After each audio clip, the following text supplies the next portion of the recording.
On the roof of the lamp factory, 16-year-old Anne Smith trembled as she took her turn as lookout, watching for fires breaking out on the streets below. "It was frightening, and I was so young," she recalls, with a quiet laugh. "The war had come to Cardonald and we all had to play our parts." Cardonald-born Anne, now in her 90s, worked in the factory, the famous Luma building in Govan, part of the Shieldhall Manufacturing Complex, when she was a teenager during the Second World War. "When you were 16 you were considered a senior, so you could work until 9 p.m. and you had to do firewatching," she says. "I was scared, but you got extra money for doing it, so everyone wanted to take their turn." Anne joined dozens of other local residents at our recent Thanks for the Memories event in Cardonald Library, sharing stories and old photographs of the area in days gone by. Through our regular library drop-in events, which have now taken place all over the city, and our letters page and email banks, we are compiling a fantastic archive of stories and pictures, all dedicated to the city we love.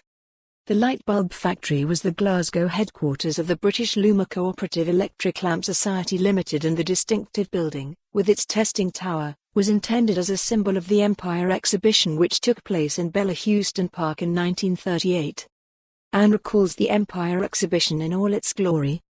"It was fantastic," she says. "I remember the King and Queen, George VI and Queen Mary, that would have been passing the end of our street in the procession, and all the crowds that had come out to watch. It was quite a day." Anne's parents, her dad, Bob, who was an engineer at Fairfield's shipyard, and her mum, Annie, tried to prepare the family for the air raids. "My dad used to tell us if we heard the sirens just to lie flat on the floor," she says. "It was terrifying. My mother had a bad chest, and my dad worried a lot about her when she had to go to the Anderson shelter in the back garden." Anne, who came along to the event with her grandson's partner Anne Curry, recalls the way Cardonald changed after the war. "There had been no shops up until then. They built all those houses, but didn't give us any shops," she smiles.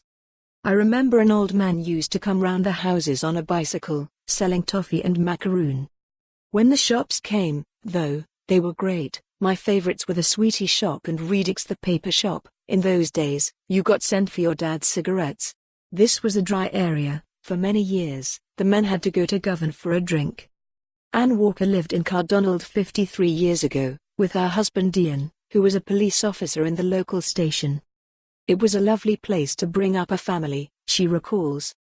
"I remember coming to the library, and for more on this story, visit the news article link.